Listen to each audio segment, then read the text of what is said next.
弟兄姐妹平安，我们今天要来读马可福音第10章46到52节。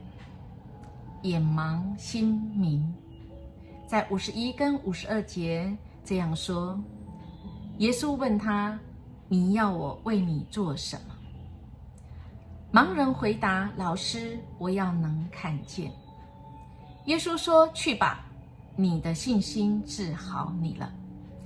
盲人立刻能看见，就跟随着耶稣走了。亲爱的弟兄姐妹，今天的经文已经来到了耶稣前往耶路撒冷途中，经过耶利哥，在那里耶稣显得一个神迹奇事。这个重点在凸显出耶稣做弥赛亚的这个职事。这里有一个盲人叫巴底买，坐在路边来乞讨。他一听说拿撒勒的耶稣，就喊着说，大卫之子耶稣啊，可怜我。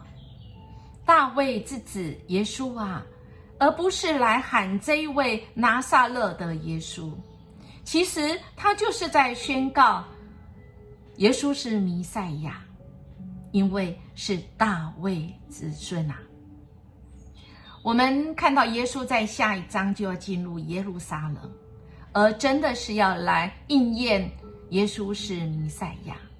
弥赛亚其中的一个工作，就是要叫人在瞎眼中可以看见，就是叫瞎眼的可以看见。那瞎眼跟我什么关系？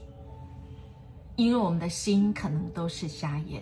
从昨天的经文我们看到，这些门徒跟着耶稣这么久，甚至已经听了3次预言耶稣要受难，要复活，可是他们的心仍然是眼盲，心盲的。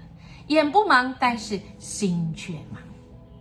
我们持续来看，当这个巴底买喊叫说可怜我啊，可是许多的人来责备他，叫他不要作声，可是他却是更大声的喊，大卫之子啊，可怜我吧。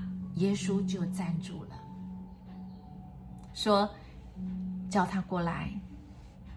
他们就对盲人说，你放心起来，耶稣叫你。盲人马上丢掉他的外衣，跳起来走到耶稣的眼前。耶稣问他说，你要我为你做什么？